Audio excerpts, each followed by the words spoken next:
காதலியே கண்ணம்மா கண்ணம்மா தீராத காதல் நீ செல்லம்மா செல்லம்மா கண்ணம்மா கண்ணம்மா என் வாழ்வின் அர்த்தம் நீ அம்மா.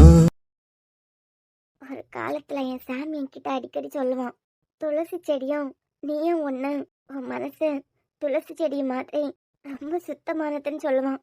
உன்னை பார்க்கும்போது அவன் சொன்னதான் எனக்கு ஞாபகம் வருது. ஆனா அவனே என்ன சொல்லிட்டான் பாத்தியா? நான் ஆடம்பரத்துக்கும் பணத்துக்காக தான் குருவை கல்யாணம் பண்ண மாதிரி பேசிட்டு போயிட்டான். எப்படி சாமால அப்படி சொல்ல முடிஞ்சது? ஒரு தடவை கூட இத உண்மையை கண்டுபிடிக்கணும்னு அவனுக்கு தோணவே இல்லை. எல்லாம் நம்ம கிட்ட நல்ல அன்பா இருந்த பொண்ணு கிட்டத்தட்ட ஒரே வாரத்துல இவன் வேண்டாம் வேற ஒருத்தன் தான் வேணும்னு கல்யாணம் பண்ணியிருக்கா இன்னொருத்தனை. இதுல வேற ஏதாவது உண்மை இருக்குமா, இல்ல அவ எதுலயாவது மாட்டி இருக்காளான்னு ஒருத்தங்களுக்கு கூட சந்தேகம் வரல. இல்ல ஒரு விஷயத்த கத்துக்கிட்டேன், நம்ம நல்லவங்கன்னு பேர் வாங்குறதுக்கு ரொம்ப கஷ்டப்படணும். எல்லாருக்கும் இம்சையா இருந்தாலும் நான் ரொம்ப நல்ல பொண்ணுன்னு பேர் வாங்குறதுக்கு குருவை தான் பிடிச்சிருக்கு. குரு எனக்கு கல்யாணம் பண்ணி வைங்கன்னு சொல்ற நாள் வரைக்கும் ஆயிருக்கு. அதே நான் கெட்ட பொண்ணுன்னு பேர் வாங்குறதுக்கு அந்த ஒரு நாள் போதும்ல. இவ்வளவுதான் வாழ்க்கை. அப்படி சுத்தி சுத்தி வந்த பொண்ணு எதனால திடீர்னு பேக் அடிச்சான், எதனால திடீர்னு நம்மள வேண்டான்னு சொன்னான்னு அவனுக்கு தோணவே இல்லை. எல்லாம் இதுக்கு பின்னாடி ஏதாவது உண்மை இருக்குமான்னு கண்டுபிடிக்க கூட தோணல. எல்லாம் அன்பொண்ணா இனியா கல்யாண டைம்லயே இனியா கிட்ட இவ்வளவு கேவலமா இறங்கி இனியா அசிங்கப்படுத்த நினைச்சிருக்காரு. இனியா கிட்டே அப்படின்னா இந்த இசை உனக்கு ஒய்ஃபா வர இருந்தவ சாம், சும்மா எல்லாம் அவர் வீட்டுக்கு என்ன மருமகளாக்கிடுவாரா? அதெல்லாம் பத்தி யோசிக்கவே மாட்டியா? யூஎஸ்ல இருந்ததை விட இப்ப நான் சந்தோஷமா இருக்கிறதுக்கு காரணம் என்ன தெரியுமா? டெய்லி உன்னை பார்க்க முடியுதுனால என் ஃபேமிலி எனக்கு மறுபடியும் கிடைச்சிருக்காங்க. ஆனா நீ பேசுனதை மட்டும் என்னால தாங்கிக்கவே முடியல சாம். இதே வாயால தான் ஒரு காலத்துல நீ இம்சதான், ஆனா உன் மனசு துளசி செடி மாதிரின்னு சொல்லியிருந்தான். இப்போ அசிங்கமானவளா போயிட்டேன். எல்லாம் இருக்கட்டும்.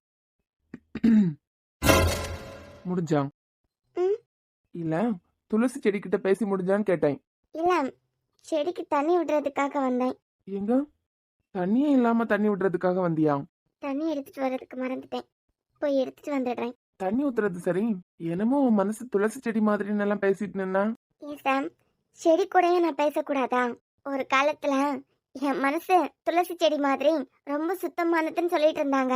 இப்போ என்னமோ என் குடும்பத்திலயும் மத்த யார்கிட்டயும் இல்லாத வசதி தான் குரு கிட்ட இருக்கிற மாதிரி பணத்துக்காக தான் குருவை கல்யாணம் பண்ணிக்கிட்டேன்னு சொல்ற அளவுக்கு வந்துருச்சுல. இவ்வளவுதான் இல்ல சாம் எல்லாரோட வாழ்க்கையும். எனக்கு தெரியும் இசை, உன்னால நான் கோவமா பேசினா கூட தாங்கிக்க முடியாது. நீ அன்பண்ணனை பார்க்க வந்திருப்பால, உள்ளதான் இருக்கான். இன்னும் கொஞ்ச நேரத்துல ஹாஸ்பிட்டல் கிளம்பினாலும் கிளம்பிடுவான். நீ போய் பாரு. நான் போய் பாக்குறது இருக்கட்டும், நீ மறுபடியும் செடி கூட பேசிட்டு இருக்க போறியா? செடி கூட பேசுறதுக்கு கூட எனக்கு ரைட்ஸ் கிடையாதா? இப்ப என்ன, காலையில பேசினது உனக்கு ஃபீல் ஆயிடுச்சு தானே? அதெல்லாம் இல்ல, 1000 தான் இருந்தாலும் நீ எங்க அண்ணன் கிட்ட வேலை பார்க்குற சாதாரண எம்ப்ளாயி. நான் கல்யாணம் பண்ணியிருக்கிறது 3 காலேஜ் வச்சிருக்க ஓனரை. பணத்துக்காக நான் குருவை கல்யாணம் பண்ணிக்கிட்டேன். எனக்கு பணம் தானே சாமி எல்லாம். ஒன்னு லவ் பண்ணது கூட நீ பெரிய பிசினஸ் மேனோட பையன் அப்படின்தான். அதுக்கப்புறம் நீ எல்லாத்தையும் தூக்கி போட்டுட்டு நீ உன்னோட படிப்பை மட்டும் நம்பி அண்ணன் கம்பெனியில வேலை பார்க்கறது தெரிஞ்சதும் ஒன்னு விட்டுட்டு குரு கிட்ட போயிட்டேன். என்ன சாம், உன் காதலை என்கிட்ட சொல்லும் போது நீ உங்க அப்பாவோட பிசினஸ் எல்லாம் பார்த்துட்டு இருந்த, அதனால பேசுவ. நான் உன்னை சுத்தி வரும்போதும் நீ உன் அப்பா பிசினஸ் எல்லாம் பார்த்துட்டு இருந்த. விஆர் கம்பெனிக்கும் உனக்கும் எந்த சம்பந்தமும் இல்லையே. என்ன காலையில நான் பேசிட்டு போனதை வச்சு திருப்பி என்னையே அடிக்கிறியா? நான் யாரு சாம் உன்னை தப்பு சொல்றதுக்கு? நானே பணத்துக்காக. நிப்பாட்டு இசை. பணத்துக்கு ஆசைப்பட்டு தானே நான் குருவை கல்யாணம் பண்ணிக்கிட்டேன். ஒத்துக்கிறேன், நான் பேசினது தப்புதான். சிச்சி இல்ல சாம், நீ பேசுறது கரெக்ட் சாம். இப்பதான் எனக்கு புரியுது, நீ என்ன நல்லா தான் புரிஞ்சு வச்சிருந்திருக்க. என் வீட்டுல இல்லாத ஆடம்பரம், என் வீட்டுல நான் பார்க்காத சந்தோஷம், இதெல்லாம் குரு கிட்ட மட்டும்தான் இருக்கு. சாரி, தப்புதான் சொல்றேன். எல்லாம் என்ன இன்னைக்கு ஃபுல்லா இதே நினைச்சு அழுதுட்டு இருந்தியா? இல்ல இல்ல, எனக்கு ரொம்ப சந்தோஷமா தான் இருந்த. எனக்கே ஆபீஸ்ல வேலை ஓடல, அப்போ உனக்கு எப்படி இருந்திருக்கும் இசை? இப்பெல்லாம் டெய்லி உன்னை பாக்குற மாதிரி இருக்கு. என் மனசுக்குள்ள நீ இன்னொருத்தரோட ஒய்ஃப், உன்னை பாக்குறது பேசுறது இதெல்லாம் தப்புன்னு எனக்கு நல்லாவே தெரியுது. ஆனா இசை, கடந்த காலத்தை என்னால மறக்க முடியல. மறுபடியும் பார்க்கும்போது அதெல்லாம் எனக்கு ஞாபகத்துல வருது. நீ என் இடத்துல இருந்தா யோசிச்சு பாக்கணும்ல. நீ என் இடத்துல இருந்து யோசிச்சு பாத்துட்டு இருக்கணும்ல சாம். நல்லா இருக்குமா உன் கதை? நம்ம சிச்சுவேஷன்ல உன் இடத்துல இருந்து நான் யோசிக்கணுமா, இல்ல என் இடத்துல இருந்து நீ யோசிக்கணுமா? நல்லா பேசி பழகிட்டு இருந்த பொண்ணு சடனா குருங்கிற ஒருத்தனை கையை காமிச்சு இவனையே கல்யாணம் பண்ணி வைங்கன்னு சொல்றான். இதுல வேற ஏதாவது விஷயம் ஒழிஞ்சிட்டு இருக்குமான்னு உனக்கு யோசிக்கவே தோணலையா? தோணுச்சு இசை. கடைசியில நானே புரிஞ்சுக்கிட்டேன். என்னன்னு புரிஞ்சுக்கிட்டேன்? கண்டிப்பா தப்பு என் மேல எங்கேயாவது இருந்திருக்கேன் இசை. ஏதோ ஒரு சுச்சுவேஷன்ல இவன் நமக்கு சரிப்பட்டு வரமாட்டான்னு உனக்கு தோணி இருக்கும். அது பணத்துக்காகன்னு சும்மா தான் உன்கிட்ட சொன்னனே தவிர அது விஷயமா இருக்காதுன்னு எனக்கு தெரியும். வெளியே சொல்ல முடியாம உன் மனசை காயப்படுத்துற மாதிரி நான் நடந்திருக்கலாம். நீயா? எனக்கு தெரிஞ்சு அதுதான் இசை. யாராலையும் 100% பெர்ஃபெக்ட் எல்லாம் இருக்க முடியாதுல்ல. எங்கேயோ தப்பு பண்ணிருப்பேன். டேய், உன் கூட ஒரு நாள் வாழ்ந்தாலும் ஒரு யுகம் வாழ்ந்த மாதிரி தான். உன்ன மாதிரி ஒரு பையன் ஒரு பொண்ணுக்கு புருஷன் அமைஞ்சிட்டான். இந்த உலகத்துல டிவோர்ஸ்னு ஒண்ணு யாருக்குமே நடக்காது. உன்னை லவ் பண்ணிட்டு இருக்கும்போது நான் ராணி மாதிரி உன்கிட்ட இருந்தேன். இப்படி ஒருத்தனால ஒரு பொண்ணை காதலிக்க முடியுமான்னு எத்தனை தடவை யோசிக்க வச்சிருக்க தெரியுமா? என்னால உண்மையை யார்கிட்டயும் சொல்லவும் முடியல.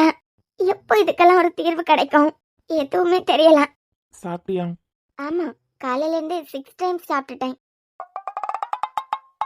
இப்ப என்னடை மன்னிப்பு கேட்கணும் அப்படித்தானே? அதெல்லாம் ஒண்ணு வேண்டாம். மன்னிப்பு கேட்கறதுக்கு நீ என்ன தப்பு பண்ண?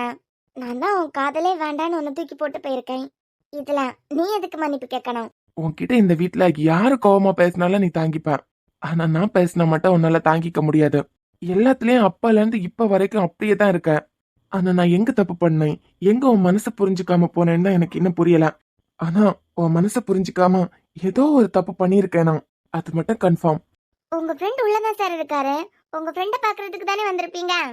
தேர்ட் பர்சன் கிட்ட பேசுற மாதிரியே பேசுறான். நான் பேசுறது அப்படியே இருக்கு.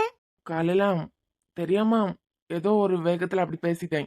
எனக்குமே அங்க போனதுக்கு பிறகு வேலையே ஓட மாட்டேங்குது. இன்னைக்கு ஒரு கிளைண்ட மீட் பண்ற வேலை இருக்கு. எப்படி அவரை பார்க்க போனாலும் என்னால நிம்மதியா அங்கேயே இருக்க முடியாது. அதான் அதுக்கு முன்ன ஒரு தடவை உன்னை பார்த்துட்டு போலான்னு வந்தேன். என்ன பார்த்துட்டு போலானா? அப்புறம் உங்க பாட்டியை பார்த்துட்டு போலான்னு வந்தேன். என்ன? ஒன்னும் இல்ல. சாரி. இனி இப்படி எல்லாம் உன்கிட்ட நடந்துக்க மாட்டேன். எப்படி எல்லாம்? அதான் காலையில பேசிட்டு போனனே. என்ன பேசுன? இனி அப்படியே நடிச்சிருவாளே. அதான் காலையில உன்னை கஷ்டப்படுத்துற மாதிரி பேசினனே. அதான் என்ன பேசுன அப்படின்னு கேட்டேன். திரும்ப திரும்ப எல்லாம் அதை உன்கிட்ட சொல்லி உன்னை காயப்படுத்த முடியாது என்னால.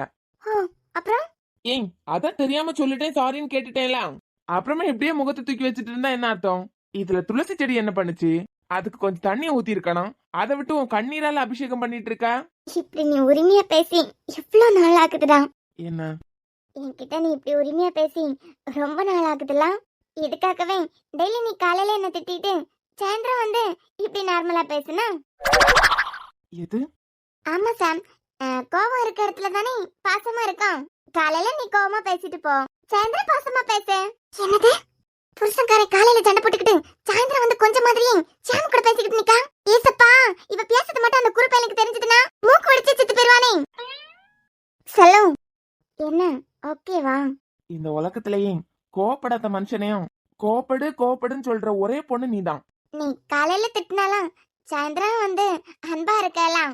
எது அன்பா இருக்கானா? இந்த அன்புக்காக காலையில நீ எவ்வளவு வேணாலும் என்ன திட்டிட்டு போ, ஒன்னும் பிரச்சனை இல்ல. நீ என்ன லூசா?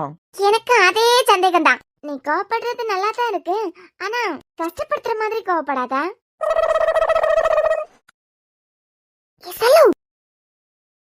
கேட்டி, எனக்கு ஒரு சின்ன சந்தேகம். கோவப்படியதே கஷ்டப்படுத்துறதுக்காக தானே? இவன் என்னடானா நீ கோவப்படு ஆனா கஷ்டப்படுத்த மாதிரி கோவப்படாதங்க. புருஷன்காரன் காலையில சண்டை போட்டுக்கிட்டு சாயந்தரம் வந்து கொஞ்சம் பத்தியா அத போல பேசிட்டு நிக்க பாரு. காலையில என் மேல கோவப்பட்டுட்டு சாயந்தரம் வந்து கொஞ்சம் தானே செய்யறா அப்படின்னு சொல்ல கொஞ்சல பாசமா பேசுறானா. இதுக்கு அடுத்த ஸ்டெப் தான் சாம் கொஞ்சம் போறான்னு நினைக்கிறேன். ஏசப்பா, இதெல்லாம் அந்த குறுப்பேலுக்கு தெரிஞ்சதுன்னா மூக்கு வெடிச்சே செத்து போயிருவானே. இப்படி 3 காலேஜ வச்சு நடத்திட்டு இருக்க ஓனருக்கு பொண்டாட்டி இன்னொருத்தர் கூட பாசமா பேச எதிர்பார்க்கானு நியூஸ்ல கீஸ்ல ஏதாவது போட்டு போறாவ. உங்க காதுல கேட்டுடுச்சுலாம், இனிமே கண்டிப்பா நியூஸ்ல வரும். இந்த பையன் இந்த பெண்ணுகிட்ட இருந்து எப்படி பிரிக்கிறது? ஏற்கனவே பிரிஞ்சுதான் இருக்காங்க. இல்லோடி, இந்த பெண்ணுக்கு பொடி போட்ட பால் தான் வேலை செய்யலாம். உங்களுக்கு வேலை செஞ்சிடலாம் செல்லும். வரேன், அடிச்சாலும் அடிச்சு விடுவேன். செல்லமா, உன் பிளானுக்கு இந்த ஆர்த்திய கூட்டே சேர்க்கப்படாதுன்னு ஏற்கனவே பேசி வச்சதானே. என்ன பிளான போட்டாலும் இந்த ருக்கோட மருமகளை மட்டும் நம்ம கூட கூட்டி சேர்க்கவே விடாது. என்ன செல்லும்? ஒண்ணல செல்லும், எனக்கு தெரியாம எந்த பிளான் நீங்க போடுறீங்கன்னு நான் பாக்குறேன். இப்ப எதுக்கு உன் குடும்பமே உன் பின்னாடி வந்து நிக்குது? செல்லு தானே, அதுக்கு வேற வேலை இல்ல. ஏலே மக்கா, என்ன செல்லும்? நான் ஒரு பக்கமா உனக்கு பொண்ணு தேடிக்கிட்டு இருக்கேன். உன் அம்மக்காரி என்னடானா இன்னொரு பக்கமா உனக்கு பொண்ணு தேடிட்டு இருக்கா. நீ என்னடானா இவ காயத்தை ஆத்திட்டு இருக்க. ஐயோ, காயத்தை எல்லாம் ஆத்தல செல்லும். சும்மா பேசிட்டு நின்ன அவ்வளவுதான். நீங்க நினைக்கிற மாதிரி எல்லாம் ஒண்ணும் இல்ல. நீங்க ஒன்னும் தப்பா எடுத்துக்காதுங்க. மக்கா, உன் மனசு சுத்தம், உன் மனசு தூய்மையானது இந்த துளசி செடியை போலன்னு எனக்கு தெரியாதா? ஆனா நீ பேசுறவங்களும் ஒன்னு அப்படி நினைக்கணும்ல. நீ உள்ள வா. இந்த பழக்கடைக்காரி 2-3 பிள்ளைகளுக்கு போட்டோ எல்லாம் கொடுத்துட்டு போயிருக்கா. நீ ஒன்னு செலக்ட் பண்ணு. ஐயோ செல்லும், ஆரம்பிச்சிட்டீங்களா? செல்லு பாத்திருக்க பொண்ணுக்கே நீ ஓகே சொல்லு சாம். என்ன திடீர்னு இப்படி பேச ஆரம்பிச்சிட்டான்? செல்லும், உங்க மேல இசைக்கு நம்பிக்கை வந்துட்டுன்னு நினைக்கிறேன். அதான் உன் முன்னாள் காதலியே நான் பாக்குற பொண்ணுக்கு ஓகே சொல்லுன்னு சொல்லிட்டால, அது பிறகு என்ன? என்ன செல்லும் இப்படி பேசுறீங்க? இது குருக்கு கேட்டதுன்னா எவ்வளவு கஷ்டமா போயிருக்கோம். அவ இஞ்சி பண்ண மனசுக்கு மருந்து போட்டுக்கிட்டு இருக்கிறது மட்டும் குருக்கு தெரிஞ்சா அவன் உன்னை தப்பா நினைச்சுக்க மாட்டானா? மருந்து போட்டனா? சாம், எப்படி நெளியாம சொல்லு. நீ எனக்கு கொடுத்த மருந்து ரொம்ப சூப்பரா இருந்துச்சு. இன்னைக்கு நைட்டு அதையே யோசிச்சு யோசிச்சு ஐயோ தூக்கமே வராதல்ல. செல்லம், எங்க கொடுத்திருப்பான்? கன்னத்துல கொடுத்திருப்பானா இல்ல உதட்டுல கொடுத்திருப்பானா? என்னத்தையும் நீ கொடுத்த மருந்து சூப்பரா இருந்து நைட்டு தூக்கமே வராதுன்னா என்ன அர்த்தம்? என்ன அர்த்தம்? தாத்தா கலர் கலரா நெயில் பாலிஷ் எல்லாம் வாங்கி கொடுத்திருக்காரு. அப்படி காதலிச்சு உங்களால இசை பேசுறத புரிஞ்சுக்க முடியலையா? காலையில என்னமோ கோவமா பேசிட்டு இப்ப மருந்து கொடுத்தானா என்ன அர்த்தம்? என்ன ஊட்டி அர்த்தம்? கிஸ் கொடுத்து சமாதானப்படுத்தி இருப்பாரு. என்னது உம்மா கொடுத்தான்? அம்மா இல்ல செல்லு, அம்மா அளவுக்கெல்லாம் போயிருக்க மாட்டான். யாட்டி நீ வேற சும்மா இரு, நான் வேற அந்த பையலுக்கு பொண்ணு பாத்துட்டு இருக்கேன். என்ன செல்லு, உதட்டுல கொடுத்திருப்பாரா சாம் இல்ல கன்னத்துல கொடுத்திருப்பாரா? எனக்கு எங்க ஊட்டி தெரியும்? ஜாமு பேரனுக்கு மேல எனக்கு நம்பிக்கை இருக்கு. அவனுக்கு தெரியும் இது அடுத்தவன் பொண்டாட்டி, அவகிட்ட இப்படி எல்லாம் நடந்துக்க கூடாது அப்படின்னு. ஐயோ செல்லும், நம்ம தான் அப்படி நினைச்சுக்கிட்டு இருக்கோம். ஆனா ஏற்கனவே அவங்க 2 பேரும் லவ் பண்ணிருக்காங்க. பஞ்சை நெருப்பையும் பக்கத்துல வச்சா பத்திக்கோலாம். சாம ஆம்பளை தானே, இசையை சமாதானப்படுத்துறதுக்கு கொடுத்திருக்கலாம்ல அப்படிங்கிற. இப்ப நம்ம சந்தேகம் கன்னத்துல கொடுத்தாரா இல்ல உதட்டுல கொடுத்தாரா அப்படின்னு தான். கேட்டு பாருங்க செல்லு. ஏடி இதெல்லாம் அந்த குறு பயலுக்கு தெரிஞ்சதுன்னா மூக்கு ஒடிச்சே செத்து போயிருவானே. அதை விட இந்த வீட்டே நினைச்சு உருக்கிட்டு இருக்க அந்த வேதாசலம் கலவருக்கு மட்டும் தெரிஞ்சதுன்னா நெஞ்சு பிடிச்சுக்கிட்டே உட்கார்ந்துருவாரே. இந்த குறு பயலுக்கு பொண்டாட்டியா இருந்துட்டு இந்த பெண்ணு செய்ய நாடகம் எல்லாம் என்னால பாக்கவே முடியல. சாம் ஆரம்பிச்சிட்டாளா? சாம், என்னம்மா இவ ஒருத்தி செல்லுவ கடுப்பேத்துறதுக்காக நம்மள கம்பெனி சேர்த்துட்டு இருக்கா. நீ கொடுத்த மருந்து சூப்பரா இருக்கு. என்ன மருந்து கொடுத்தோம்? எதை பத்தி பேசுறான்? இனிமே டெய்லி ஈவினிங் கொடுத்துட்டு போ. அத நினைச்சு நினைச்சு எனக்கு நைட் எல்லாம் தூக்கமே வராது. என்ன சாம், கொடுப்பதானே? என்ன மருந்து? ஒருவேளை செல்லும் உடம்பு சரியில்லைன்னு மருந்து ஏதாவது வாங்கிட்டு வர சொல்லிருக்குமோ? நமக்கு வாங்காம இசை கேட்ட உடனே மட்டும் இசைக்கு மருந்து வாங்கி கொண்டு கொடுத்துருக்கான் அப்படின்னு செல்லு கடுப்பாகிறதுக்காக இந்த மாதிரி பேசுறாளோ இருக்கலாம். என்ன சாம், இனிமே டெய்லி மருந்து கொடுத்துட்டு தானே போவேன்? ஆமா இசை, கண்டிப்பா. நீ கேட்காமலே நான் கொடுத்திருப்பேன். நீ கேட்டுட்டேலாம், இனிமே கொடுக்காம இருப்பனா? கண்டிலா செல்லு.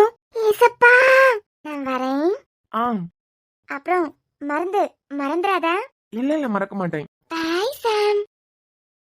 என்ன செல்லும், உங்களுக்கு ஏதாவது மருந்து வேணுமா? என்னது சாம், நீங்க இசைக்கு கொடுத்ததே தப்பு, இதுல எங்க செல்லுக்கு வரையா? என்ன தப்பு இருக்கு இதுல? ஏலே மக்கா, நீ செய்யறது நியாயமா? நான் பாட்டுக்கு உனக்கு நல்ல ஒரு பொண்ணா பார்த்து கல்யாணம் பண்ணி வைக்கணும்னு பூக்கடைக்காரி, மீன் கடைக்காரி, காய்கறி கடைக்காரி, பழக்கடைக்காரின்னு ஒவ்வொருத்தர்கிட்டயா உங்க திட்டுல ஏதாவது நல்ல பொண்ணு இருந்தா சொல்லுங்க சொல்லுங்கன்னு பேசிக்கிட்டு வரேன். நீ இப்படி எல்லாம் செய்யறது நியாயமால மக்கா? ஏன் செல்லும், மருந்து கொடுத்ததெல்லாம் தப்பா? காயம் ஆறணும்னா மருந்து போட்டு தானே ஆகணும். ஏலே, நீ இந்த உம்மாயோட நிப்பாட்ட போறியா இல்லனா அம்மா அளவுக்கு போறியா? அம்மாவா? அதான் அந்த பெண்ணு கொடுத்தியே. யாருக்கு என்ன கொடுத்தேன்? சாம், நீங்க இசைக்கு கேஎஸ்எஸ் கொடுத்தீங்களா? எது? அதான் உம்மா. இங்க பாருங்க, பழசெல்லாம் கலரி அவ வாழ்க்கைய நாசப்படுத்தணும்னு நினைக்காதுங்க. அதுக்கு நான் விட மாட்டேன். நான் இருக்கிறது வரைக்கும் அது உங்களால முடியவும் முடியாது. பழசியா இப்ப கொடுத்தது சொல்றான். யாருக்கு? எப்போ? இசைக்கு இப்போ. ஏலே மக்கா, நான் உனக்கு இப்படி உளுந்து உளுந்து பொண்ணு தேடிக்கிட்டு இருக்கேன். நீ என்னடானா என்னால எல்லாம் இதை கேட்டுக்கிட்டு தாங்கிக்கவே முடியலப்பா. ஏச்சி வாய் முடுங்க மொத 2 பேரும். செல்லும், அது யாரு? இசை, குருவோட ஒய்ஃப். நான் போய் எப்படி செல்லும்? அப்ப நீ மருந்து கொடுத்தத அவ சொல்லிட்டு போறா? ஐயோ, நேத்துக்கு எனக்கு போன் பண்ணி நீ வரும்போது தலைவலி மாத்திரை வாங்கிட்டு வான்னு சொன்னான். தலைவலி மாத்திரையா? ஆமா, குரு வீட்லயே இருக்கான், வெளியே போகலாம். இல்லனா குரு கிட்ட சொல்லிருப்பேன். வாகும், அப்ப அவன் இல்லனா நீ? அத மாத்திரை வாங்கி கொடுத்தேன். அத வச்சு என்னமோ உங்களை கடுப்பேத்துறதுக்கு பேசிட்டு போறான்னு நினைச்சேன். நீங்க அம்மா அளவுக்கு போவீங்கன்னு நான் என்ன கனவா கண்டேன். ஏன் செல்லும், என் கேரக்டர் இவ்வளவு கேவலமா நீங்க இட போட்டு வச்சிருந்திருக்கீங்க. அப்போ ஏல மக்கா, உன்னைய பத்தி எனக்கு தெரியாதா? நீ சுத்தமானவன். நீ ஒண்ணும் வருத்தப்படாத, உனக்கு நல்ல ஒரு பொண்ணா பார்த்து நான் வைக்கேன். ஷபா, அன்பு மேலதானே இருக்கான். ஆமாமா, நீ போ. ஏவுடி, அவனே டம்மி பீஸா இருக்கான். அவனை போய் அம்மா அளவுக்கு பேசிட்ட. நல்ல ஒரு பையன். அந்த பெண்ணு தான் எப்படியாவது இவன் மனசை மாத்தலான்னு இவன் பின்னாடியே சுத்திக்கிட்டு இருக்கா. அவளை அந்த குரு பயலுக்கு பின்னாடி எப்படி சுத்த வைக்கிறதுன்னா இனிமே நம்ம யோசிக்கணும். வேணும்னா பழக்கார பாட்டி கிட்ட சொல்லி இன்னும் 10 கிலோ பழமும் இன்னும் ஒரு பாட்டில் பொடியும் கேட்டுருவோமா? எதுக்கு? உனக்கும் உன் புருஷனுக்கும்? சிச்சி சிச்சி எங்களுக்கு இல்ல. அது பிறகு அதை எனக்கு திருப்பி விடாதுக்கா? யாட்டிங் ஒழுங்கா பேரு இல்ல இந்த கிப்ட் முடிய பறக்க விட்டுரும் பாத்துக்கா. இனிமே என் பிளானுக்கெல்லாம் உன்னைய கூட்டி சேர்க்கத ஐடியாவே இல்ல. என்ன செல்லும், நான் அப்படியே உங்ககிட்ட பழகி இருக்கேன். என் மாமியார் கிட்ட நான் பாசம் வச்சதை விட உங்ககிட்ட தானே செல்லும் நான் உரிமையா பாசமா இருக்கேன். அப்பப்பப்பப்பா புல்ல இருக்குது. அடுத்து முடிஞ்சான்னு தெரியலையே. வெளியே போயிட்டு வந்த மாதிரி இருந்து திருப்பியும் உள்ள போய் அழ ஆரம்பிச்சிட்டாங்களா? இல்ல தூங்குறாங்களோ? நல்லா துரு துருன்னு இருக்க பொண்ணு சடனா ஃபீல் பண்ணி அழும்போது மனசு கஷ்டமா இருக்கு. பாவம் சாம் மட்டும் என்ன பண்ணுவாரு? யார்கிட்டயாவது நான் இசை கழுத்துல தாலியை கட்ட முடியலன்னு சொல்லி அது அரசுக்கு தெரிஞ்சிட்டுனா அது இசைக்கு தான் ஆபத்தா வந்து சேரும். கூடவே அரசுக்கு என் மேல சந்தேகம் வந்துடும். அதுக்கப்புறம் அந்த ஆளை யாராலையும் எதுவும் பண்ண முடியாது. ஹலோ அடா வாங்க டாக்டர் சார். என்ன இங்க வரைக்கும் வந்திருக்கீங்க? வழக்கமா தாத்தாவை பாக்குறதுக்கு தானே இந்த வீட்டுக்கு வருவீங்க. அதுவும் மித்திரன் நீங்க மட்டும்தான் வருவீங்க. இன்னைக்கு உங்க தம்பியோட எங்க ரூமுக்கே வந்திருக்கீங்க.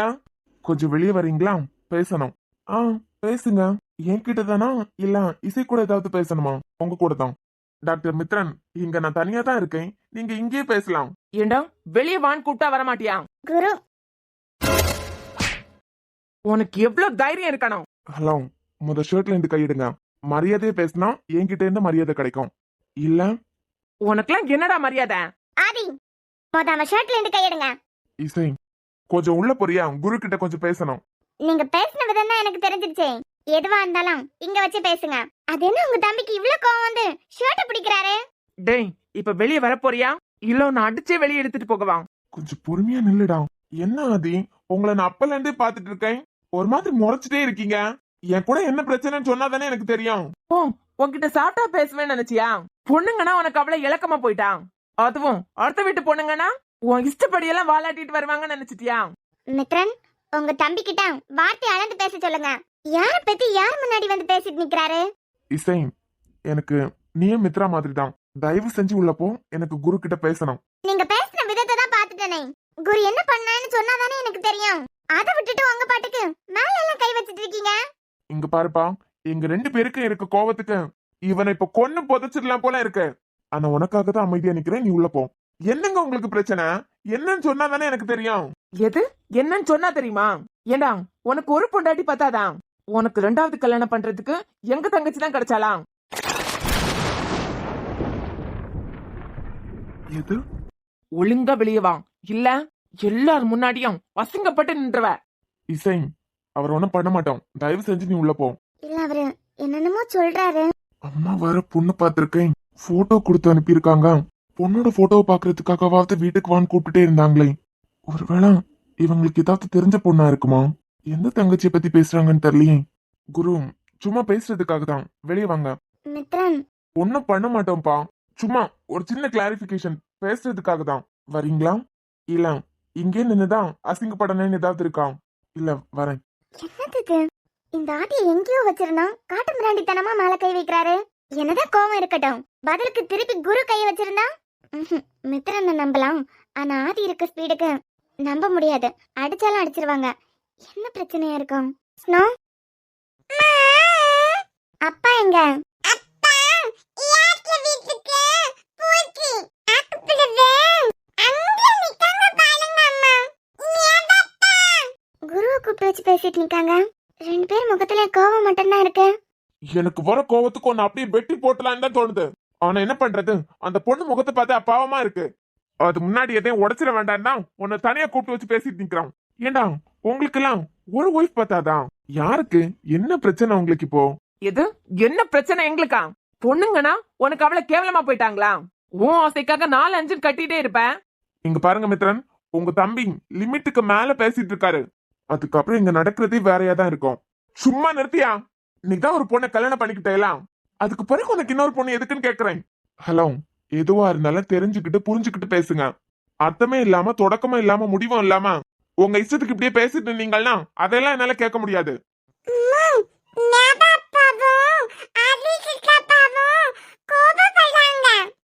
ஹஸ்பண்ட் கிட்ட எதுக்காக உனக்கு ஒரு ஒய்ஃப் பத்தாதான்னு கேக்குறாங்க. குரு என்னடா பிரச்சனை? இசை, நாங்க தான் அடிக்க மாட்டேன்னு சொல்லிட்டேன்ல. நீ உள்ள போப்பான், எங்களுக்கு பேசணும் அவ்வளவுதான். அவ்வளவு கோவமா கூட்டு வந்தீங்க, உங்களை எப்படி நம்பி தனியா விடுறதுக்கு? பாருடா, இதுதான் பொண்ணுங்க. நீ என்ன தப்பு பண்ணேன்னு கூட தெரியாம உன் ஒய்ஃப் உனக்கு சப்போர்ட் பண்ணி வந்து நிக்குது பாரு. அந்த பொண்ணுக்கு துரோகம் பண்றதுக்கு உனக்கு எப்படிடா முடிஞ்சது? டேய் இசை நிக்குது, நீ கொஞ்சம் அமைதியா இரு. நீ உள்ள போமா, நாங்க பேசிட்டு அனுப்பிடுவோம். எதுவா இருந்தாலும் நான் நிக்கும் போதே பேசுங்க. உங்களுக்கே பிரச்சனை இல்லைனா எங்களுக்கு என்ன வந்தது? ஏண்டா, நீ ஒரு பொண்ணை கல்யாணம் பண்ணிக்கிட்டு அவ கூட வாழ்ந்துட்டு இருக்கிறது பார்த்தாதுன்னு எங்க தங்கச்சி மித்ரா உனக்கு கேக்குதா? என்னடா இதை என்கிட்ட நீ சொல்லவே இல்ல? ஏய் இம்சா, இது வீட்டுல பண்ண வேலையா இருக்கும், எனக்கே தெரியாது. என்னடா, உனக்கு ஒரு பொண்டாட்டி பத்தாதா? எனக்கு கொஞ்சம் புரியுற மாதிரி சொல்றீங்களா? ரொம்ப இன்னசென்டா நடிக்காதுங்க குரு. இப்போ 2 மாசத்துக்கு முன்ன நீங்க எடுத்த போட்டோ தான் எங்க தங்கச்சிக்கு மாப்பிள்ள போட்டோவா வந்திருக்கு. மித்ரன், ஏதாவது தப்பா வந்திருக்கோம், அத போய் இவ்வளவு சீரியஸா எடுத்துட்டு என்கிட்ட வந்து கேக்குறீங்க? டே பொறுக்கி, ஆதி, உங்களுக்கு அவ்வளவுதான் மரியாதை. யார பத்தி யார்கிட்ட வச்சு இப்படி அசிங்கமா பேசுறீங்க? உங்களுக்கு மட்டும்தான் வாய் இருக்குன்னு சொல்லிட்டு அசிங்கமா பேசுனீங்க, அதுக்கு பிறகு நானும் ஏதாவது பேச வேண்டியதா இருக்கும். அது எப்படிமா உங்களுக்கு மட்டும்? புருஷன் தப்பே பண்ணாலும் அவன் தான் நல்லவன்னு யோசிச்சுட்டு இருக்கீங்க. ஒரு தடவை போட்டோ மாறி வந்தது சரி, மறுபடியும் உங்க வீட்டுல உள்ளவங்க எங்களுக்கு பொண்ணு போட்டோ பிடிச்சிருக்கேன், எங்க குருநாத உங்களுக்கு பிடிச்சிருக்கான்னு எங்களுக்கே போன் பண்ணி கேக்குறாங்க. தெரியாம ஏதாவது பேசிருப்பாங்கங்க, விடுங்க. மித்ராக்கு பார்த்த மாப்பிள்ள குருவா? அது எப்படி போட்டோ மாறி இருக்கும்? ஏண்டா, நானும் உன் ஒய்ஃப் பக்கத்துல நிக்கிறாங்களே, அசிங்கமா பேச வேண்டான்னு அமைதியா பேசிட்டு நிக்கிறேன். உங்க அம்மா அப்பா மூலமா தூது அனுப்புறியா 2வது கல்யாணத்துக்கு? உங்க அம்மா அப்பா அறிவு வேண்டாம்? Mithran, mind your words. என்கிட்ட பேசுங்க, நான் பதில் சொல்லிட்டு தானே நிக்கிறேன். டாடி அம்மாவும் இழுக்கிற வேலையெல்லாம் வச்சுக்காதுங்க. உன் மேல கை வைக்க கூடாதுன்னு நினைச்சிட்டு இருந்தான், விட்றியாடா நீ? ஆதி, இந்த கையை முறுக்கிட்டு போற வேலையெல்லாம் வச்சுக்காதுங்க. இப்ப என்ன, அவங்க வீட்டுல உள்ளவங்க குருவுக்கு உங்க தங்கச்சியை பாத்திருக்காங்க, அவ்வளவுதானே? இன்சா, கொஞ்சம் பொறுமையா இருக்கீங்களா? நானே பேசி முடிக்கிறேன். இசை, இந்த விஷயத்துல நீ அவனுக்கு சப்போர்ட் பண்ணாத, அதுதான் எனக்கு இன்னும் கொஞ்சம் கோவத்தை கூட்டிட்டே இருக்கு. எங்களுக்கு நடந்தது கல்யாணமே கிடையாது. கல்யாணமே கிடையாதா? ஆமா, அது ஒரு நாடக கல்யாணம். போதுமா? நாங்க 2 பேரும் ஃப்ரெண்ட்ஸ், அவ்வளவுதானே தவிர எங்க 2 பேருக்குள்ளேயும் எதுவுமே இல்ல. அடியே லூசு! ஏன்பா, அவனை காப்பாத்துறதுக்கு உனக்கு வேற ஐடியாவே கிடைக்கலையா? எங்க 2 பேரையும் பார்த்தா கேனன்கள் மாதிரி தெரியுதா? ஐயோ, அது ஏதோ உளருது மித்ரன். நீங்க வாங்க, நம்ம மாடியில போய் தனியா பேசலாம். டேய், நீ இருடா. இவ்ளோ கோவமா பேசுறவங்க உன்னை மேல இருந்து கீழே தள்ளி விட்டாலும் ஆச்சரியப்படுறதுக்குலாம் ஒண்ணும் இல்ல. பக்கத்து வீட்ல இருக்காரு, இப்படி ஒரு விஷயம் நடந்திருக்குன்னா அது என்னவா இருக்கு, ஏதா இருக்கான்னு கொஞ்சம் கூட யோசிக்காம இப்படி சண்டைக்கு வந்துருவீங்களா? ஏண்டா, முதல்ல உன் பொண்டாட்டி ட்ரைன் பண்ணி தான் வச்சிருக்கியா? ஹலோ, நீங்க கொஞ்சம் அமைதியா பேசுனா பேசுங்க, இல்லனா பேசவே பேசாதுங்க, எனக்கு கோவம் வரும் அப்புறம். ஆதி, கொஞ்சம் நீங்க அமைதியா இருக்கீங்களா? எங்க 2 பேருக்கு நடந்தது கல்யாணமே கிடையாது. என் மனசுல இப்பவும் சாம் தான் இருக்கான். சாம என் மனசுல இருந்து யாரும் அழிக்கவும் முடியாது. இசை என்ன வளர்றாங்க? அப்புறம் குரு வீட்டுல உள்ளவங்க மேல எந்த தப்பும் இல்ல. ஏன்னா எங்களுக்கு கல்யாணம்னு ஒரு டிராமா நடந்தது அவங்களுக்கு தெரியவும் தெரியாது. ஏன், இப்ப குரு இருக்க இடம் கூட அவங்க 2 பேருக்கு தெரியாது. அவங்க பையனுக்கு கல்யாணம் நடக்கணுங்கிறதுக்காக பொண்ணு பாத்துட்டு இருக்காங்க. இதுல என்ன தப்பு இருக்கு? ஏமா, புருஷனை பொண்டாட்டிய நாடகம் ஆடிட்டு இருக்கீங்களா? இங்க பாருங்க மித்ரன், உங்க தம்பி தேவையில்லாம அனாவசியமா வார்த்தை விட்டுட்டு இருக்காரு. நான் தான் சொல்லிட்டு இருக்கேன்ல, அப்படியே உங்க தங்கச்சி பொண்ணு பாத்திருந்தாலும் இதுல பாதிக்கப்பட்டிருக்கிறது நான் மட்டும்தான். நானே பொறுமையா பதில் சொல்லிட்டு இருக்கேன், அதுக்கப்புறம் என்ன உங்களுக்கு? உங்க வீட்டுல உள்ள பெரியவங்களை கூப்பிடுறியா, இல்ல அன்புச்சும் கூப்பிடுறியா? ஏன் குருவை தேடி வரும்போது என்னன்னு தேடியா போனீங்க, இல்ல தாத்தாவை தேடியா போனீங்க?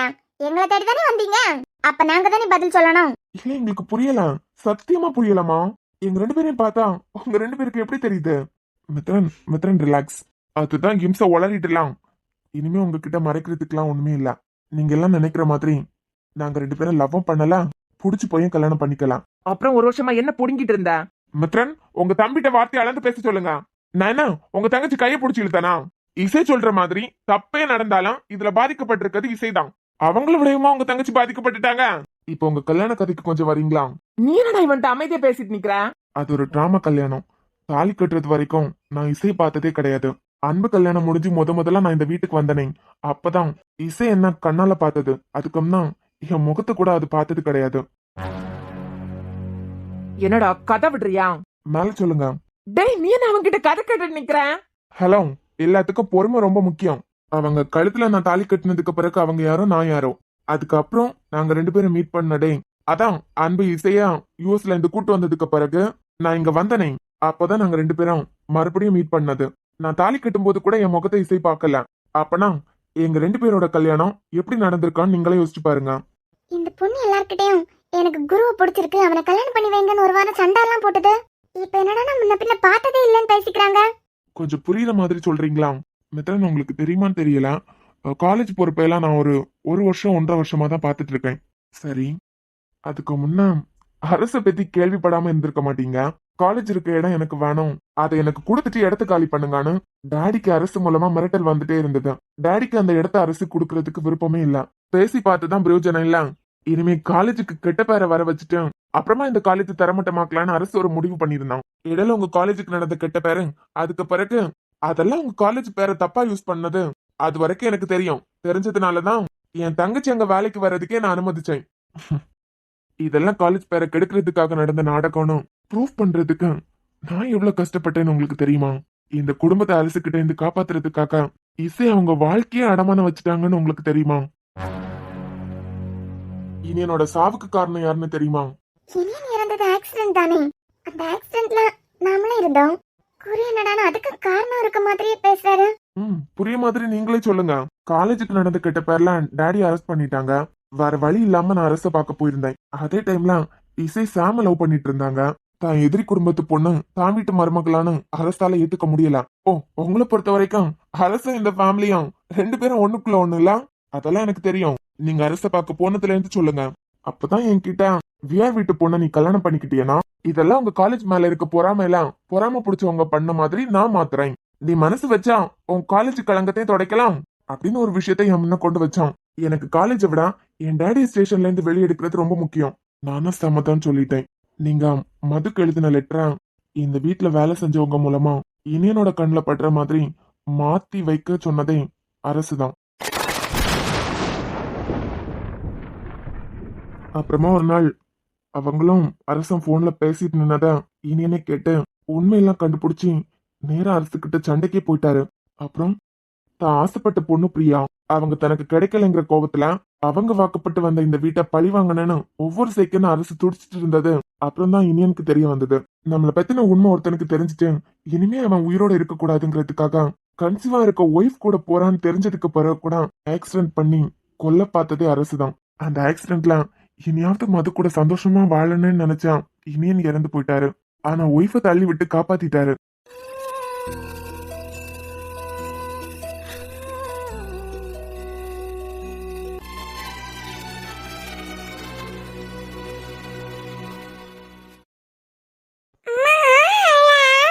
ஒன்னும் இல்ல, என்கிட்ட வந்து என் பையனை நீ கல்யாணம் பண்ணி ஆசைப்படுறியா?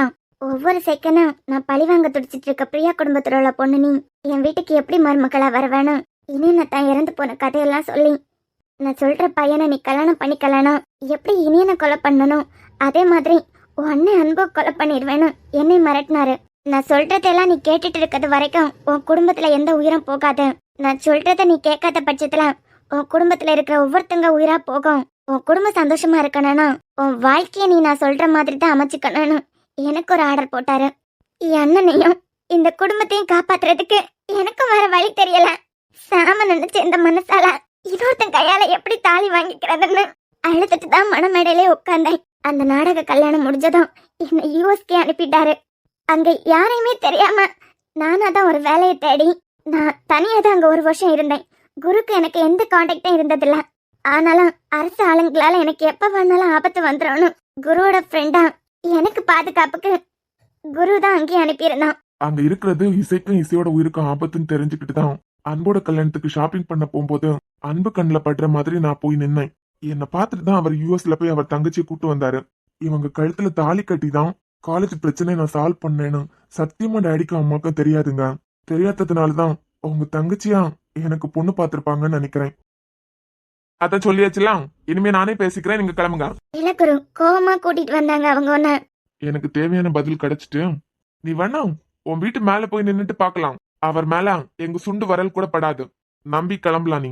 குரு ஏய் போங்கன்னு சொல்றேன்ல. இப்ப என்ன பிளான்ல இருக்கீங்க? அந்த பொண்ணு என்னடானா இப்பவும் என் மனசுல சாம் தான் இருக்கான் அப்படிங்குது. உங்களுக்கு என்னடானா உங்க வீட்டுல உள்ளவங்க பொண்ணு பாத்துட்டு இருக்காங்க. இவ்ளோ நடக்க இருந்ததுக்கு அப்பவே உங்க வீட்லயோ இல்ல இசை வீட்லயோ உண்மையை சொல்லியிருந்தீங்கன்னா இப்ப இந்த இடத்துல வந்து நிக்குமா? அவ கழுத்துல தாலி கட்டிட்டீங்க. இந்த ஊரை பொறுத்த வரைக்கும், உலகத்தை பொறுத்த வரைக்கும் நீங்க தான் இசையோட ஹஸ்பண்ட். ஒத்த பிள்ளைய வளர்த்த உங்க அம்மா அப்பாவால உங்க கல்யாணத்தை பார்க்க முடியல. இதுக்கெல்லாம் என்ன பதில் சொல்ல போறீங்க? இதுக்கெல்லாம் பதில் சொல்ற ரெஸ்பான்சிபிலிட்டி உங்களுக்கு மட்டும்தான் இருக்கு. நீங்களே யோசிக்கும் போது அந்த இடத்துல இருந்த நான் யோசிக்க மாட்டேனா? என் மனசுல ஒரு பொண்ணு இருந்தா, அளவுக்கு அதிகமா அவளை காதலிச்சேன். உங்களுக்கு புரியுற மாதிரி சொல்லணும்னா, சென்னையில உள்ள பொண்ணுதான். குருவாயூர் கோயில்ல வச்சு முதல்ல அவளை நான் பார்த்தேன். அவளை கல்யாணம் பண்ணிக்கிறதுக்காக அவளை பத்தி எல்லா டீட்டெயிலும் தெரிஞ்சுக்கிட்டேன். அவ அண்ணன் ஒரு டாக்டர்னு தெரிஞ்சுக்கிட்டேன். அப்பா இறந்து போனதுல இருந்து வீட்டுக்கு வந்த உடனே அப்பாவோட ஞாபகம் அதிகமா வருது. அதனால ஹாஸ்டல்லே ஸ்டே பண்ணிக்கிட்ட பொண்ணு. 2 வருஷமா அவ பின்னாடி நாய மாதிரியே சுத்தினேன். அப்புறம் அவ மேல ஒரு பையன் ஆசிட் ஊத்தி அத அவ ஸ்டூடெண்ட் மேலேயே பட்டு சம்பந்தப்பட்டவனுக்கு தண்டனை வாங்கி கொடுத்தத நான் தான். அந்த அளவுக்கு உருக்கி உருக்கி காதலிச்ச பொண்ணுகிட்ட ஃபர்ஸ்ட் டைம் பாக்குற மாதிரியே உங்களை காதலிக்கிறேன்னு போய் நின்னேன். 1 வருஷம் டைம் கொடுத்தாங்க. என்ன பார்க்காம பேசாம என் கூட கான்டாக்ட் இல்லாம 1 வருஷம் உன் மனசுல நான் இருந்தேனா, அப்புறம் என் அண்ணன் கிட்ட பேசுறேன்னு என் காதல் மேல நம்பிக்கை இல்லாம ஒரு பொண்ணு பேசுச்சு. அவங்க காதல் எனக்கு கிடைக்கிறதுக்காக 1 வருஷம் என்ன, ஒரு யுகம் என்னால காத்துட்டு இருக்க சொன்னால நான் காத்துட்டு இருந்திருப்பேன். இன்ட்ரெஸ்டிங். ஒரு பொண்ணு கழுத்துல தாலி கட்டிட்டான். கடைசி வரைக்கும் அந்த பொண்ணு கைய புடிச்சு டிராவல் பண்ணணும்னு அம்மா எனக்கு அடிக்கடி சொல்லிட்டே இருப்பாங்க மித்ரன். நான் யார் கைய புடிச்சு நடக்கணும்னு ஆசைப்பட்டனோ அது எனக்கு கிடைக்கணும்னா என் டேடியை நான் இழக்கணும். என் டேடியை இழந்து எனக்கு ஒரு சந்தோஷம் தேவையில்லை மித்ரன். கடவுள் நமக்கு அமைச்சது இதுதானு இசை கழுத்துல தாலி கட்டுறதுக்காக வந்தேன். அந்த இடத்துலதான் அந்த பொண்ணு மனசுல வேற ஒருத்தங்க இருக்காங்க. அந்த பொண்ணு மனசுல நினைச்சிட்டு இருக்குது என் கூட பிறந்த அண்ணான்னு எனக்கு தெரிய வந்துட்டு. இல்ல எனக்கு புரியல. அரசுக்கு பிறந்தது ஒத்த புள்ள இல்ல, ரெட்ட புள்ள. உன்னை கொலை பண்றதுக்கு அவன் கையாலே தூக்கி கொடுத்துட்டான். கொலை பண்ண கொடுத்த புள்ளதான் நானும். கல்யாண மேடையில தான் எனக்கு தெரிய வந்தது நீங்க அரசோட பையனா. பிறந்தது வேணா அவங்களுக்கா இருக்கலாம். ஆனா இந்த உயிர் என்னை வளர்த்த என் டேடிக்கும் என் அம்மாவுக்கும் சொந்தமானதுதான். எப்படிங்க என் அண்ணன் மனசுல இருக்க பொண்ணு நான் கல்யாணம் பண்ணிக்க முடியும்? அதான் தாலியை கட்டாம இசையோட மாலையில சும்மா அப்போதைக்கு கீழே விழாத மாதிரி சத்தியமா சொல்றேங்க. இசை கழுத்துல நான் 3 முடிச்சுக்கு 1 முடிச்சு கூட போடல. நான் அவங்க கழுத்துல தாலி கட்டலைங்கிறது இன்னும் இசைக்கு கூட தெரியாது. ஏன்னா அது ஒரு ஆர்வ கோளாறு. சாம்க்கு மனசளவுலயும் எந்த விதத்திலயும் நான் துரோகம் பண்ணலன்னு அது அதோட உயிருக்கே ஆபத்தா முடிஞ்சிடும். தாலிதான் கெட்டலையே. அன்னைக்குதான் அரசே சாமா உங்க தங்கச்சிக்கு கல்யாணம் பண்ணி வைக்கிறேன்னு எல்லாரும் முன்னாடியும் தானே வாக்கு கொடுத்தாரு. சாமே இசையை ஏத்துக்கிட்டு சந்தோஷமா இருந்திருப்பாங்க. அது கூட அரசோட பிளான் தாங்க. அப்பதான் அந்த ஆள் ஹெல்ப்புக்கு என்ன கூப்பிட்டாரு. எனக்கு நல்லாவே தெரியும் என் அண்ணனையும் இசையும் அது நல்லா வாழ விடாதுன்னு தெரியும். இதுக்கெல்லாம் முடிவு கட்டணும்னா அரச பழி வாங்கணும். அந்த ஆளோட பிசினஸ் எல்லாம் டவுன் ஆயிட்டு இருக்கிறதுக்கு காரணமா நான் தான். அந்த ஆளை ஒன்னும் இல்லாம உட்கார வைக்க போறவன நான் தான். அவன் சாப்டரை முடிச்சுட்டு அதுக்கப்புறம் இசையும் சாமையும் நானே சேர்த்து வச்சுட்டு இந்த வீட்டை விட்டு போயிருவேன். நான் அரசோட பையங்கிறது என்னையும் உங்க 2 பேரையும் தவிர வேற யாருக்கும் தெரியாது. தயவு செஞ்சு இது வெளியே வர மாதிரி மட்டும் எந்த சிச்சுவேஷன்லயும் நடந்துராதுங்க. என் மேல நம்பிக்கை இல்லாம நீங்க கொந்தளிச்சதுனாலதான் இதெல்லாம் நான் சொல்லி உங்களுக்கு புரிய வைக்கிறதா போயிட்டு. உண்மை தெரியும் போது அரசால எனக்கு பிரச்சனை வரும். அது எனக்கு ஒரு விஷயமே இல்ல. ஆனா அருவி அம்மாவால இறந்த தான் புள்ள உயிரோட இருக்கான்னு தெரிஞ்சதுக்கு பிறகு என்ன அனுப்பலாம் அவங்களால முடியாது. அது என் டேடியும் என் அம்மாவையும் எந்த அளவுக்கு பாதிக்கப்பட வைக்கணும் உங்களுக்கு தெரியும். ஒரு டாக்டரை உங்களால புரிஞ்சுக்க முடியும். எனக்குள்ள இருக்க ரகசியத்தான் ஒரு சிச்சுவேஷன்ல உங்ககிட்ட நான் சொல்லிட்டேன். 1 வருஷத்துக்கு மேல நான் பாதுகாத்துட்டு வந்த ரகசியம். தயவு செஞ்சு இது வெளியே வராம மட்டும் பாத்துக்கோங்க. சோ இனி நான் கொலை பண்ணது அரசு தான். ஆமா, ஆசிட் ஊத்தின ஒருத்தனையே தண்டனை வாங்கி கொடுக்கணும்னு நினைச்சிருக்கீங்க. கொலை பண்ண அரசுக்கு தண்டனை வாங்கி கொடுக்கணும்னு ஏன் உங்களுக்கு தோணவே இல்ல? இப்பதானே களையெல்லாம் அறுத்துட்டு இருக்கேன். அந்த விஷயத்துல என்ன பண்ணணும்னு எனக்கு தெரியும். சோ நீங்க டாக்டர் மித்ரனோட தங்கச்சி மித்ராவை லவ் பண்றீங்க இருக்கலாம். நீங்க காதலிச்ச பொண்ணுக்காக ஆசிட் அடிச்ச பையனுக்கு தண்டனை வாங்கி கொடுத்துருக்கீங்க இருக்கலாம். சரி, உங்க பிரச்சனை எல்லாம் சரி பண்ணிட்டு வாங்க பாக்கலாம். டேய் உன் கார் கீய கொடு. டே ஆதி, என்ன மறந்து போய் நிக்க? இல்ல, ஒரே நாளையில இவ்வளவு குண்டு தூக்கி போட்டா? இதுல கொஞ்சம் கொஞ்சம் எனக்கு ஏற்கனவே தெரிஞ்சதுதான். அதனால இது பெருசா எல்லாம் ஷாக்கா இல்ல. மித்ரா விஷயமும் இவரு அரசோட பையனுங்கிறது தான் எனக்கு ஷாக்கே தவிர வேற எல்லாம் நடக்காட்டாதான் அதிசயம். சரி அன்பு, அந்த குழந்தைய கூட்டு ஹாஸ்பிட்டல் வரதா சொல்லியிருக்காரு. நான் மதுவை கூட்டு ஹாஸ்பிட்டல் போயிடுறேன். கேக்குதா? சரிடா, கத்தாதான். சரி குரு, நீங்க உங்க பிரச்சனையை முடிச்சிட்டு வாங்க பாக்கலாம். இவன் இன்டைரக்டா நீதான் மித்ராக்கு பொருந்துற மாதிரி மாப்பிள்ளைன்னு சொல்லிட்டு போற மாதிரி இருக்கேன். ஒரு நிமிஷம், பாக்கலாம்னா என்ன அர்த்தம்? மித்ரனோட தங்கச்சிக்கு மித்ரனால இதை விட நல்ல மாப்பிள்ளையை பாத்திர முடியாதுன்னு நினைக்கிறேன். சோ மித்ரனோட தங்கச்சியை குருநாத்துக்கு கல்யாணம் பண்ணி கொடுக்கலான்னு டாக்டர் மித்ரனுக்கு சம்மதம் சொல்ல வரீங்க. இருக்கலாம். ஆம், அதுக்கு முத உங்க பிரச்சனையை முடியுங்க. ஒரு சின்ன விண்ணப்பம். நான் லவ் பண்ணி தான் அவங்கள கல்யாணம் பண்ணணும்னு ஆசைப்பட்டேன். போடுறா. இந்த விஷயம் எல்லாம் மித்ராவுக்கு தெரிய வேண்டாம். சிக்னல் கிடைச்ச பிறகு கூட மாப்பிள்ளைக்கு கொழுப்பு பாத்தியா? நான் அவ கூட சண்டை போட்டு வாக்குவாதம் பண்ணி இம்சை பண்ணி பண்ணி ஹலோ, நாங்க 2 பேரும் அவளோட அண்ணனுங்க. இருந்துட்டு போங்க. அவ வாயாலே நீதான் வேணும்னு. அதுக்கப்புறம் உங்க விருப்பத்தை தெரியப்படுத்திக்கோங்க அவங்களுக்கு. இவன் சரியான ஆளா இருக்கான்டா. சரி, உங்க விருப்பப்படியே நடக்கட்டும்.